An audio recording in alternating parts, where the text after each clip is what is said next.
আপনারা দেখছেন বিশ্ববঙ্গ চ্যানেল, মানুষের সাথে মানুষের কাছে।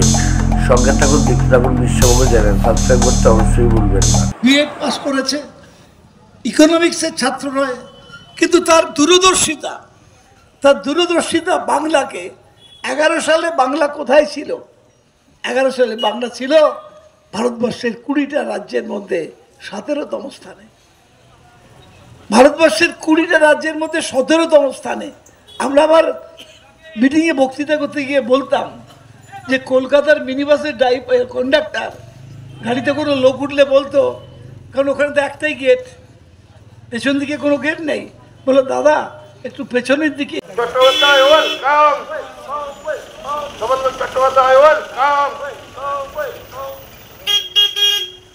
আমাদের মধ্যে আমাদের প্রিয় বিধায়ক, রাজ্যের কৃষি ও পরিষদীয় মন্ত্রী আমাদের মধ্যে উপস্থিত হয়েছেন। আমরা স্বাগতম জানাতে প্রত্যেককে বলবো,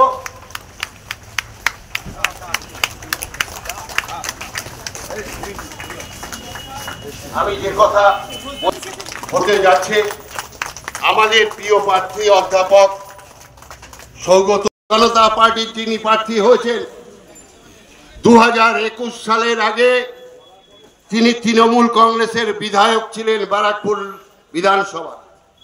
এর আগে কোনোদিন বিধায়ক হতে পারিনি, কাউন্সিলর হতে পারিনি, পঞ্চায়েতের সদস্য হতে পারিনি।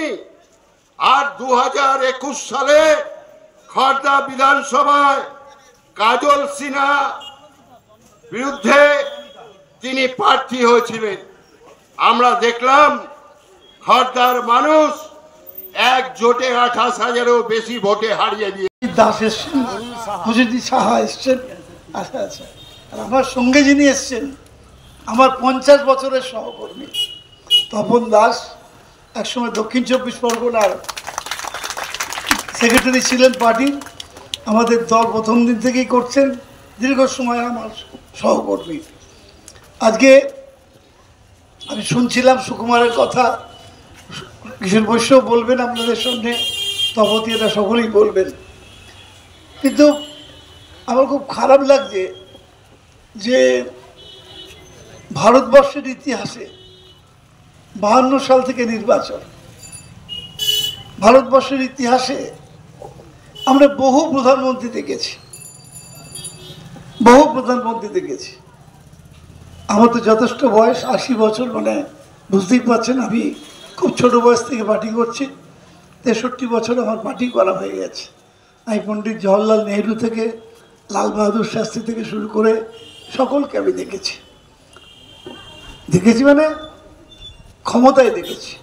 ইন্দিরা গান্ধীর সঙ্গে কথা বলেছি না, বড় লোকেদের টাকা আটকাবে না। আজকে একটা কাগজে কার্টুন দেখলাম, মানে মজার কার্টুন। আরে গরিব লোক, সেই গরিব লোকটার পিঠের উপর উঠে দাঁড়িয়ে আছে নরেন্দ্র মোদী, আর কাঁধে আদানি। আমি প্রমাণ করে দেবো এখানে দাঁড়িয়ে একটুখানি পরেই, যে এই ভারতবর্ষে কেন্দ্রীয় সরকার শুধুমাত্র বড় লোকদের পাহারাদার, গরিবের কোনো কিছু কাজ করছেন না। প্রমাণ করে দেবো একটা করে। আজকে মমতা বন্দ্যোপাধ্যায় কি দিয়েছেন এটা আমার থেকে আপনি ভালো বুঝবেন, কারণ আমি নিই না, আমার বাড়িতে সবাই মোটামুটি। কিন্তু কোনোদিন ঠিক এই ধরনের প্রধানমন্ত্রী দেখিনি যে একটা নির্বাচন করবার জন্যে ডেলি প্যাসেঞ্জারি করছেন, দিল্লি কলকাতা। এটা প্রধানমন্ত্রী দেখিনি। ভয় ধরে গেছে, পশ্চিমবাংলাকে ভয় পায় লোকে। কেন পায় জানেন? এটা পশ্চিমবঙ্গ কখনো ওর কাছে মাথা নিচু করে না। সে বিধান দেয়ও পণ্ডিত জওহরলাল নেহরুর সঙ্গে ঝগড়া করেছিলেন যে আমাদের এখানকার মেডিকেল কলেজ নিয়ে, নানা বিষয় নিয়ে তিনি বহু বিষয়ে ঝগড়া করেছিলেন। ঝগড়া মানে সেরকম ঝগড়া নয় যেটা রাস্তার ঝগড়া দেখেন, একজন নেতার সঙ্গে একজন নেতার, উনি বলছেন না এটা ওখানে হোক, আর বিধানচন্দ্র রায় বলছেন না এখানে হোক। এই যে মাথা উঁচু করে চলার একটা ব্যাপার বাংলার, যত ভারতবর্ষের মানুষ স্বাধীনতা আন্দোলনে যোগ দিয়েছে তার জানবেন অধিকাংশ এই বাংলার থেকে, অধিকাংশ মানুষ এই বাংলার, সারা দেশের মানুষই যোগদান করেছে, কিন্তু নেতৃত্ব দেওয়া থেকে শুরু করে অধিকাংশ মানুষ এই বাংলার। কারণ আমি নিজে গেছি আন্দামান দ্বীপপুঞ্জে, সেলুলার জেলে, যদি কেউ যান কখনো গায়ের সমস্ত শরীরটা শিরশির করবে এবং গায়ের লোম দাঁড়িয়ে যাবে। কেন জানেন? প্রায় 450 বিপ্লবীর নাম আছে, আর সেই 450-র মধ্যে 98% বিপ্লবী যারা সারা দেশ থেকে এসছেন এবং আমাদের বাঙালি, বাংলার ছেলে বন্দ্যোপাধ্যায়, যিনি আমরা ভাবতাম যে আমাদের রাজ্যে বোধহয় আর সিপিএম কখনো যাবে না, কখনো যাবে না। আমাদের সব বয়স্করা জিজ্ঞেস করতো ও শোভনদেব, আমার ডাকনাম ধরেও কেউ ডাকতো যে এরা কি যাবে না, এরা কি কোনোদিন যাবে না? তা আমরা ভাবতাম যে কেন যাবে না, লড়াই তো এত হচ্ছে, লড়াই করছি। কিন্তু আমার পাড়ার মেয়ে, আমি তোকে তুই তো গাড়ি করি, এখন আমি ওকে মমতা তুই বলেই ডাকি। ওর মতো লড়াই কেউ করতে পারেনি। সিপিএমের বিরুদ্ধে এমন একটা মানুষের প্রতি মানুষ আস্থা জানাবে যাকে দেখে মানুষের বিশ্ব থেকে ফিরে এসছে। 90 সালে তো মমতার বাঁচারই কথা না। ওদের একজন গুন্ডা সিপিএমের হাজরা মোড়ে, আমাদের বরাবর দক্ষিণ কলকাতা আন্দোলনটা শুরু হতো হাজরা মোড় থেকে। আমার দক্ষিণ কলকাতা, আমার বাড়ি ওখানে। তো মমতা আমাদের থেকে 5 মিনিট আগে পৌঁছে গেছে। ওর মাথা একটা লোহার রড মারলো, ওর সঙ্গে সঙ্গে পড়ে গেল ওখানটায়, সারা শরীরটা রক্তে ভেসে গেল, মাথায় 26টা সেলাই আছে। সারা রাত গায়ে থুতু দিয়েছে, গায়ে থুতু দিয়েছে, গালাগাল দিয়েছে, গাড়ি আটকে রেখে দিয়ে। 21শে জুলাই ড্রেবন রোডে মমতা বন্দ্যোপাধ্যায়কে এমন মারল যে মমতা স্পটেই অজ্ঞান হয়ে গেল। এই সৌগত রায় সেদিন মমতা বন্দ্যোপাধ্যায়কে ওর নিজের গাড়ি করে হসপিটাল নিয়ে গিয়েছিল। কে দায়িত্ব নেবে? ওরা সেদিন মানুষ সিদ্ধান্ত নিয়ে সিপিএমকে হারিয়ে দিয়েছিল 2011 সালে,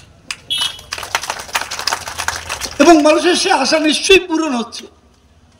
আজকে দেখুন আপনারা যে মমতা বন্দ্যোপাধ্যায় যেভাবে ভাবনা, লোকসভা কেন্দ্রে কে এগিয়ে আছে, কে এগিয়ে আছে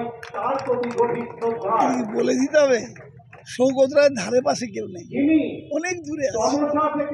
কেন এরকম মনে হচ্ছে? মানুষের বিচার বোধ তো এমন, পশ্চিমবঙ্গের মানুষ এত বোকা না, এত বোকা না যে টিভিতে একটা করে মিথ্যা প্রচার করছে আর সেটা মানুষ বিশ্বাস করে নেবে, এত সোজা না। এখানকার মানুষ সবকিছু যুক্তি দিয়ে বিচার করে ভোটটা দেয়। কত ভোটে জিতবে মনে করছেন? কত ভোটে জিতবেন মনে করছেন? আমাকে তো সকলে বলছে 2 লাখ ভোটে জিতবো, দেখা যাক কি হয়। বছরের ইতিহাসে এত বড় দুর্নীতি কখনো হয়নি। আমি বলছি না, মমতা বলছে না, সৌগত বলছে না, উনার অর্থমন্ত্রীর স্বামী প্রখ্যাত অর্থনীতিবিদ তিনি বলছেন, আর একথাও বলছেন, এইটা বলার জন্য আমি খুন হয়ে যেতে পারি। শতাব্দীর 100 বছরের মধ্যে সবচেয়ে বড় দুর্নীতি হচ্ছে এই ইলেকশন বন্ড। কিভাবে গরিব লোককে ঠকানো হয়েছে ভাবতে পারবেন না। কিভাবে যারা দুর্নীতিগ্রস্ত, ওষুধের দোকান, কোম্পানি, তারা বন্ড দিয়েছে, আর 3 দিনের মধ্যে ওষুধের দাম বেড়ে গেছে। একটা পেন্টিডনকে কে দেখান, ভর্তি আমি খাই মাঝে মাঝে, দরকার পড়ে আমার, অনিয়মিত জীবন আমার দরকার লাগে, একদম ডবল দাম হয়ে গেছে। গানে রবীন্দ্রনাথ, কবিতায় জীবনানন্দ দাশ, ছবিতে গণেশ পাইন, আর রাজনীতিতে অবশ্যই সৌগত রায়, যিনি আপনাদের এখানে দাঁড়িয়েছেন, তাকে বিশ্বাস করতে পারেন। আজকে আমি আসছিলাম, অনেকক্ষণ ধরে একটা ভদ্রলোক আমাকে বলছিলেন যে আপনি কোথায় যাচ্ছেন। আমি বললাম আমি একটা অনুষ্ঠানে যাব, একটা মিটিং আছে। কার মিটিং বলছিলাম, তো উনি তাচ্ছিল্যের সাথে বলছেন কি আছে মমতা বন্দ্যোপাধ্যায়ের মধ্যে। আমি উনাকে বললাম মমতা বন্দ্যোপাধ্যায়ের মধ্যে একদিকে আছে বিনয়, শক্তি, তেজস্বিতা, আর অপরদিকে অভ্রভেদী ব্যক্তিত্বের মহিমান্বিত রূপ। ভাবতে গেলে অবাক হতে হবে, কোনো একক কাজে মমতা বন্দ্যোপাধ্যায় নিজেকে সীমাবদ্ধ রাখেন না। মানব জীবনের বৃহৎ